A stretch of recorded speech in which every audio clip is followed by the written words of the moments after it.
सुप्रभात बच्चों, आप सभी को मेरे चैनल डीएवी ज्ञान में स्वागत है। आज हम पढ़ने जा रहे हैं कक्षा दूसरी का भाषा माधुरी का विषय अभ्यास। इस विषय को शुरू करने से पहले हमको कुछ नए शब्द जानना है, तो चलिए शुरू करते हैं। गुरुकुल, गणित, औरत, निशान, विद्वान। चलिए शुरू करते हैं। आओ आज तुम्हें बहुत पुरानी कहानी सुनाते हैं। चलिए आज तुमको बहुत पुरानी कहानी सुनाते हैं बच्चों। उन दिनों स्कूल नहीं होते, स्कूल की जगह गुरुकुल होते हैं। बच्चों आजकल जैसे आप सभी लोग स्कूल को पढ़ाई के लिए जा रहे हैं, पहले ऐसा नहीं था। तो इसीलिए पहले हमको कहाँ जाना पड़ता था? पहले गुरुकुल होते थे। गुरुकुल जाके वहाँ गुरु से शिक्षा लाभ करना होता था। तो इसीलिए बच्चे पहले गुरुकुल जाते थे। बच्चे वहीं पढ़ने जाते थे, बच्चे वहाँ पढ़ाई करने के लिए जा रहे थे। रात दिन वहीं रहते हैं, वहाँ रात दिन रहते थे। पढ़ाई पूरी होने पर घर आते थे। जब उनकी पढ़ाई पूरा ख़त्म हो जाती है तब जाके वो लोग घर आते हैं। बीच बीच में छुट्टियां होती थी। जैसे कि तुम लोग सब स्कूल जाती हो और बीच बीच में सब छुट्टियां रहता है, लेकिन वहाँ पहले गुरुकुल होता था। वहाँ भी जो छुट्टियां होता था उसी छुट्टियां में बच्चों घर आते थे। वहाँ गरीब अमीर सब एक साथ पढ़ते थे। अमीर बच्चा हो या गरीब बच्चा, सब मिलजुल कर वहाँ एक साथ में गुरुकुल में पढ़ाई करते थे। उन्हें पढ़ाने वाले गुरु भी वहीं रहते थे। उनके साथ वहाँ जो पढ़ाई शिक्षा देते हैं उनको क्या कहा जाता है? गुरु। वो भी उनके साथ वहाँ रहते थे। ऐसे ही एक गुरुकुल में बोपदेव रहता था। ऐसे गुरुकुल में कौन रहता था बच्चों? बोपदेव। चलिए अभी जानते हैं बोपदेव कौन था। बोपदेव एक बालक था। वो गरीब माँ बाप का बेटा था। उनका पापा मम्मी बहुत गरीब थे। वो उसी घर का एक लड़का था। बोपदेव जो भी पढ़ता उसे कुछ समझ नहीं आता। बोपदेव जो भी पढ़ाई करता था उसको कुछ समझ में नहीं आता था। गणित से उसे बहुत डर लगता था। बोपदेव जो भी पढ़ाई करता था उसे कुछ समझ में नहीं आता था। गणित से उसे बहुत डर लगता था। जैसे मैथमेटिक्स है ना, गणित, उससे उसको बहुत डर लगता था। जो कुछ उसे पढ़ाया जाता वो कुछ नहीं समझ पाता। उसको जो कुछ भी पढ़ाया जाता था वो कुछ नहीं समझता था। उससे रोज़ डांट पड़ती। बच्चों तुम अगर कुछ नहीं समझोगी, बार बार प्रश्न करोगी तो टीचर तुम्हें डांटेंगे ना। इसीलिए उसे भी रोज रोज डांट पड़ता था। वो हर समय सहमा रहता। वो हर समय सहमा दुखी रहता था। निराश होकर एक रात को उसने गुरुकुल छोड़ दिया। निराश हो गया मतलब उसका और कुछ आशा नहीं रहा। वो सोचा मुझसे और ये नहीं हो सकता। आशा छोड़कर, निराशा होकर वो एक रात को उसने गुरुकुल छोड़ दिया। क्योंकि दिन में कोई गुरु देखेंगे तो डांटेंगे, कोई बच्चा उसका दोस्त देखेंगे तो गुरु को बोल देंगे, फिर वो बाहर नहीं जा पाएगा। तो वो सोचा उसको तो पढ़ाई नहीं आता है, वो हमेशा सहमा रहता था। इसीलिए वो क्या किया, उसने एक रात को गुरुकुल छोड़ दिया। चलते चलते वो एक गांव में पहुंचा।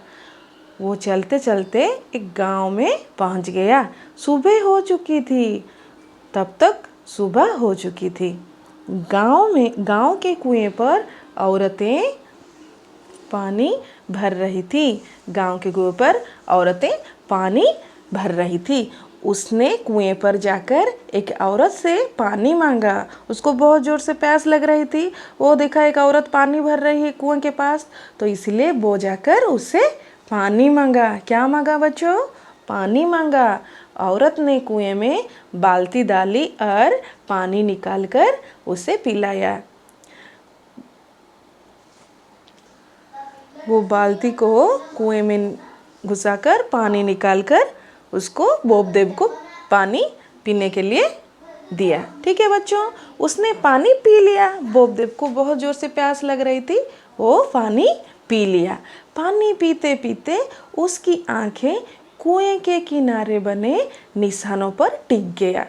वो पानी पीते पीते वो क्या किया ना, उसकी नज़र किसके ऊपर पड़े, कुएं के ऊपर पड़ी। तो वो कुछ सोचने लगा, वो कुछ सोचने लगा। उसे सोचते देख पानी पिलाने वाली औरत ने सोचा, बालक और पानी पीना चाहता है। उसने उसकी तरफ पानी की बाल्टी बढ़ाई।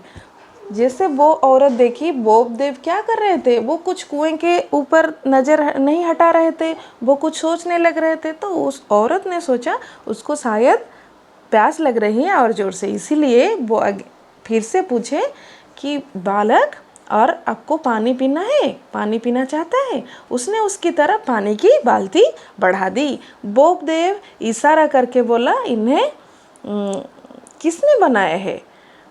बोपदेव को वो बात सुनाई नहीं दिया। वो तो पूरा उसका नज़र वो कुएं के ऊपर टिके हुई थी ना, इसीलिए वो सोचा इन्हें किसने बनाया था। मतलब वो कुएं के ऊपर एक निशाना था, उसको देख के बोल रहा था ये किसने बनाया है। औरत हंसी और बोली, वो हंसकर औरत ने क्या बोली, बच्चा बेटा तुम बहुत भोले हो, बेटा तुम बहुत भोले हो।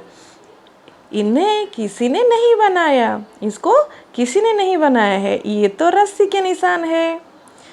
वहाँ एक रस्सी के निशान थे। पत्थर पर से रगड़ खाती हुई रस्सी कुएं के अंदर जाती है और बाहर आती है।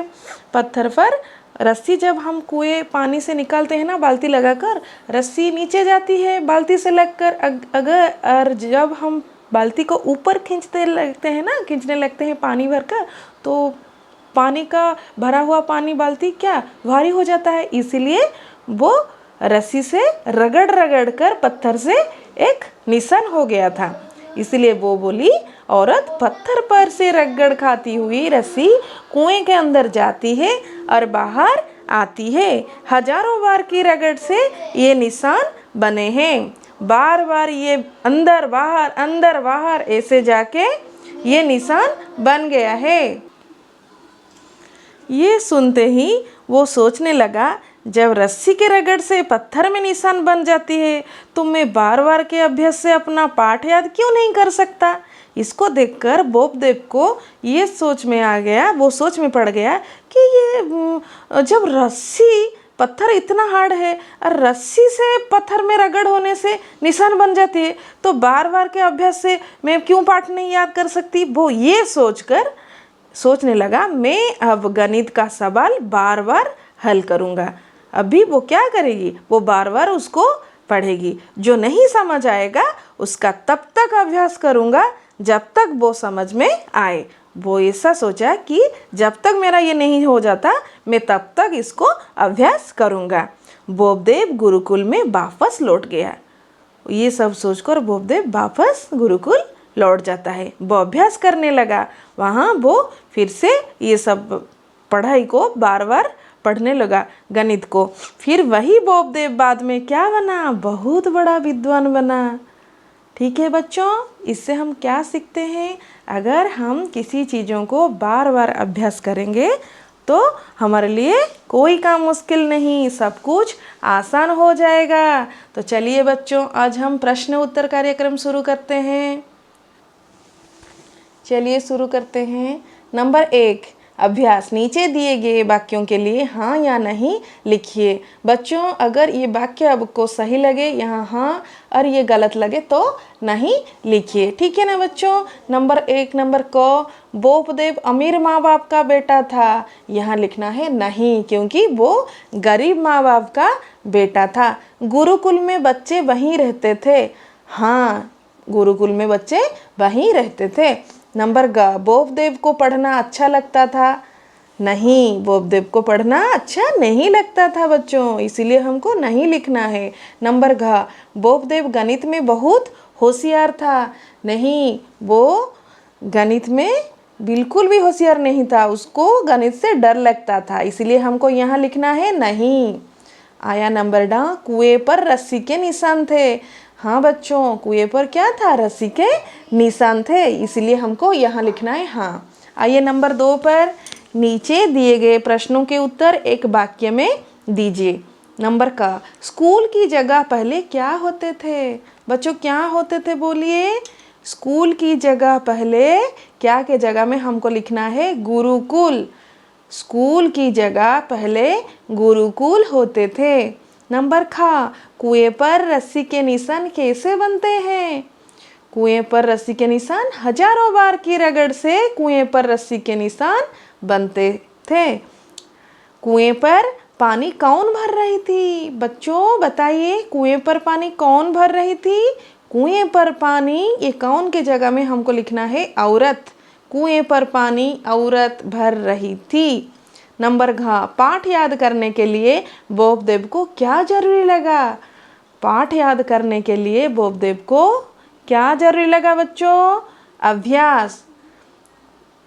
नंबर ड, अभ्यास करने के बाद बोपदेव क्या बना? अभ्यास करने के बाद बोपदेव बहुत बड़ा विद्वान बना। ये नंबर 3, नीचे दिए गए शब्दों से वाक्य बनाइए। यहाँ कुछ शब्द दिए हुए हैं, हमको इसी से वाक्य बनाना है। जैसे यहाँ पे दिया हुआ है पहले गुरुकुल, हमको यहाँ क्या लिखना है बच्चों? गुरुकुल में बच्चे रहकर पढ़ाई करते थे या करते हैं। नंबर 2 में रस्सी, रस्सी गाय के गले में रस्सी बांधा है, आप ऐसे लिख सकते हो। तीसरी आया अभ्यास, हमें पाठ को अभ्यास जरूर करना चाहिए। फिर आया पत्थर, पत्थर में हमको क्या लिखना है बच्चों? ऐसे आप लिख सकते हैं, रास्ते के बीच में एक बहुत बड़ा पत्थर था, सहमा सहमा। आप लिख सकते हो, बोपदेव हमेशा सहमा सहमा रहता था। ठीक है बच्चों। आया नंबर 4, कक्षा में किसी ऐसे काम के बारे में बातचीत कीजिए जिसका आपने बार बार अभ्यास किया हो। ठीक है बच्चों, आप किसी एक चीज़ जो बार बार करते हैं उसी के बारे में आप अपनी दोस्तों के साथ बातचीत कर सकते हैं। आया नंबर 5, आपको कौन सा विषय सबसे अच्छा लगता है और क्यों? बताइए बच्चों, आपको कौन सा सब्जेक्ट, कौन सा विषय अच्छा लगता है? आपको बोपदेव को जैसे गणित बहुत मुश्किल हो रहा था, इसी तरह आपको कौन सा सब्जेक्ट कौन सा विषय सबसे अच्छा लगता है उसके बारे में बताइए। बच्चों, अगर आपको मेरी पढ़ाई अच्छी लगी तो मेरे चैनल को सब्सक्राइब कर दीजिएगा। धन्यवाद।